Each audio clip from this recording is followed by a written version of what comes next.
Há cerca de um ano atrás, quando existiam 50 mil mortos, neste canal aqui a gente já pediu o impeachment de Bolsonaro. Porque entendíamos que o seu projeto, do qual estava anunciando-se naquele momento, o projeto de imunização de rebanho, ou seja, deixar a população toda se contaminar, visava sobretudo o resultado que nós temos hoje, ou seja, 500 mil de mortes. Por que visava? Porque o Estado se retirou no sentido de ajudar a população, mas se colocaram na forma de auxiliar nesse projeto. Olha só que contraditório. O Estado ajudou no projeto de imunização de rebanho. E a CPI está deixando cada vez mais claro isso. Uma outra questão também, importante de vocês entenderem, que muito se fala por aí, a direita fala, é que o Bolsonaro ele é um mito. Se a gente for levar ao pé da letra a palavra mito e o seu significado, a gente tende a entender que ele de fato é um mito. Por quê? Se a gente comparar com outros países o desenvolvimento da condução da pandemia com aqui, vamos chegar a esta conclusão. O mito é uma experiência singular que não é real, mas que paira na realidade como se o fosse. Vou dar um exemplo do contexto italiano, a preocupação dos filósofos de lá, e depois comparar com a nossa questão.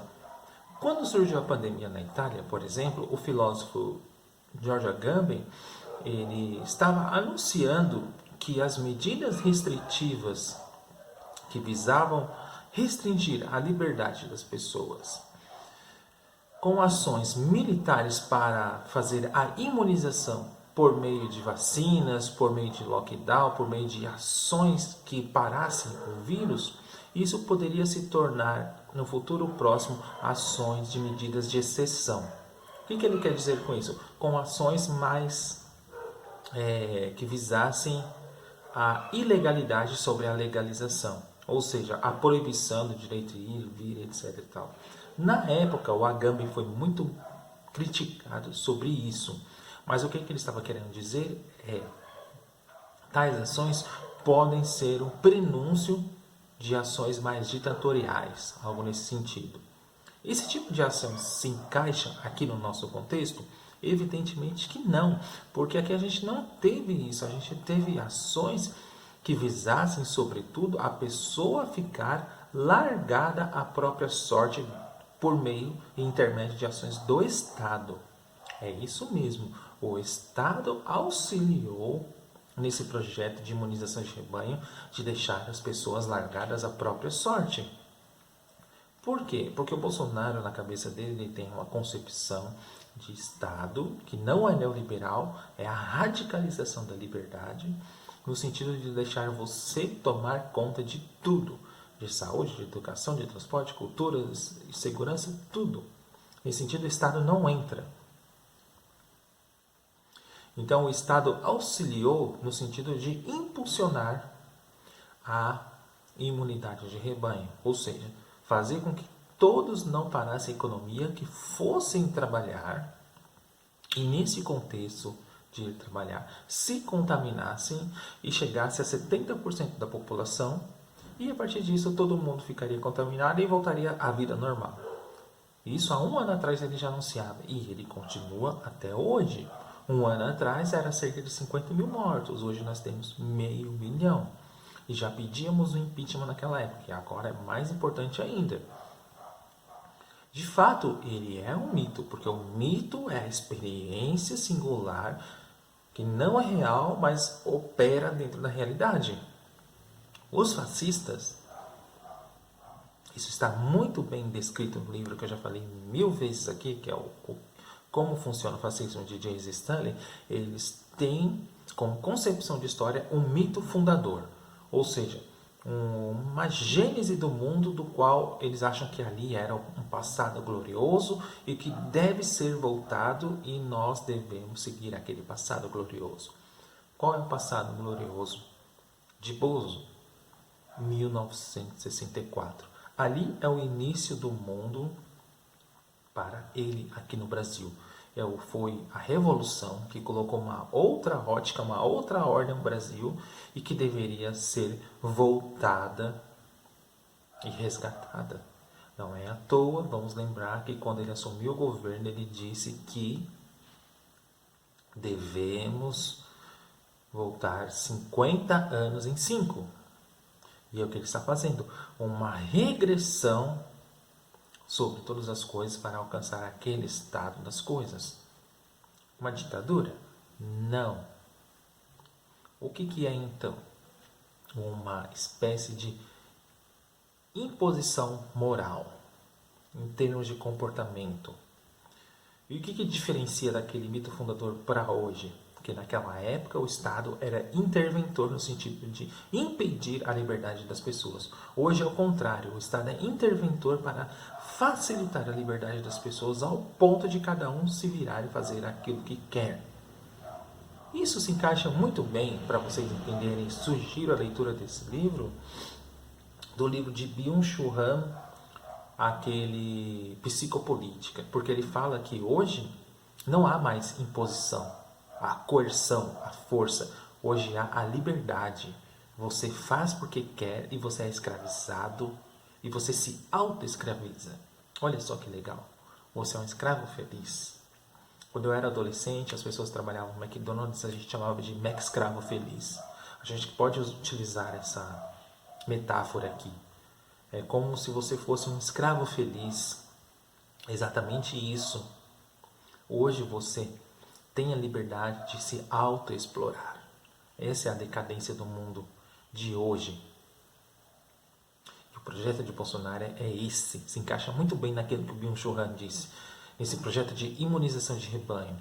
Comparado com os países europeus que fizeram de tudo, deram lockdown, impediram as pessoas de saírem nas ruas, colocaram vacinação em massa.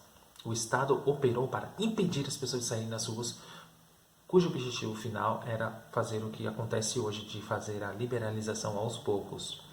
Por isso a preocupação de Agamben naquela época, com medo disso se transformar numa política totalitária. Ele é o feio. Mas aqui não podemos usar Agamben para explicar a nossa realidade. O que eu estou fazendo é uma comparação. O que acontece aqui é justamente totalmente contrário do que Agamben disse. Ocorre a liberalização sobre todas as coisas e o Estado atua para liberar tudo. Vamos fazer a liberalização das pessoas. Vamos deixar todo mundo se contaminar. Vamos deixar todo mundo decidir se quer tomar vacina ou não. É isso que está acontecendo aqui. E esse resultado é uma política totalitária por meio de uma contradição utilizando a liberdade. Por quê? Nós temos uma espécie de campo de concentração, um Auschwitz aberto, por meio da utilização da liberdade.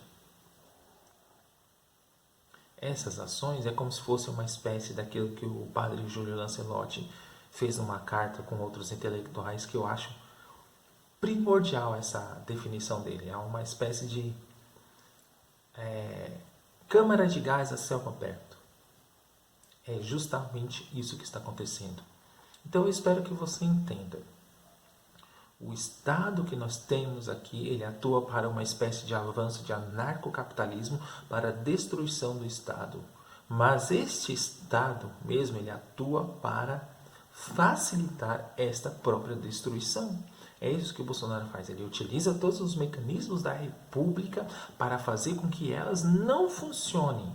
Não é a destruição da democracia, muito pelo contrário. Ele é um democrata, ele foi eleito democraticamente. Podemos questionar todas as coisas, o fruto do processo que iniciado ali em 2016 até o resultado dele hoje. Isso a gente pode fazer um histórico para chegar nisso. Mas ele foi eleito democraticamente, a sua vida política partidária foi eleita democraticamente e ele utiliza muito bem esses recursos para fazer a destruição das instituições republicanas, utilizando a democracia e os meios que ela proporciona para tal. É isso que a gente precisa entender. muita parte da esquerda ainda está naquela ideia de que ele é um ditador. Não, ele não. Como que vai pôr uma ditadura para tirar o Congresso, tirar todos os governadores, tirar todos os prefeitos e fazer um estado de exceção? Fica muito difícil fazer isso hoje. Até os neoliberais não iam aceitar. Existe um processo muito longo para fazer isso. Então isso é um erro que a esquerda comete. Fica naquela ilusão do golpe, da ditadura, sendo que os militares nunca saíram do poder. Veja General Heleno. Desde 64 esse cara está. Bolsonaro, que é o presidente, desde 64 já estava ali. Então a maior parte daquela velha guarda está hoje governando. Qual foi o nosso erro? O erro foi no período de transição democrática, que ali eles não fizeram realmente, de fato, o que deveria ser feito. Não foi feito que nem os países aqui, nossos irmãos latino-americanos fizeram, que é o quê? A punição dessa gente. Não passou um pano, deixou essa gente governar, que está até hoje aí. Esse é o erro fundamental. E eles estão aí, ganhando seu dinheiro, muitas vezes salários em dobro, e nós ou apoiamos, ou elegemos democraticamente, porque o presidente vai e escolhe essa gente. Então, de certo sentido, a população votou e queria a volta disso. É isso que a gente precisa entender. Como que um país passou por uma experiência tão traumática de 64 e hoje esses caras estão governando na democracia, como se nada tivesse acontecido com aqueles crimes que eles participaram.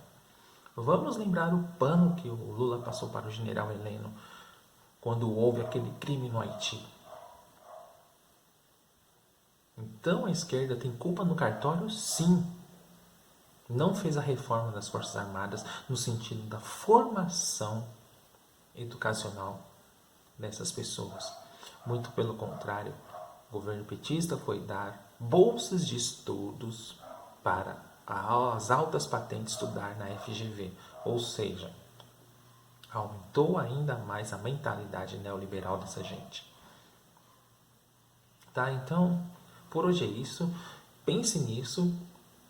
Pense nessa ideia da destruição das instituições republicanas ao utilizar a democracia para fazer essa finalidade. É isso. Se inscreva no canal e ajude a gente a crescer cada vez mais e a nossa mensagem chegar muito longe. Até mais. 19 de junho de 2021. 479 dias de Covid no Brasil. Mais de 500 mil mortos. 500 mil de mortos. Uma crônica do genocídio narrada pelo genocida. Lamento, quer que faça o quê? Eu sou Messias, mas não faço milagre. Ah, cara, quem fala de eu não sou coveiro, tá vendo? Eu estou com Covid. Tem que deixar de ser um país de maricas. Chega de frescura, de mimimi. Vão ficar chorando até quando? Tem idiota que a gente vê nas mídias sociais, na imprensa, né? Vai comprar vacina, só for na casa da tua mãe. Todos que contraíram o vírus estão vacinados. Até de forma mais eficaz que a própria vacina. Porque você pegou o vírus para valer.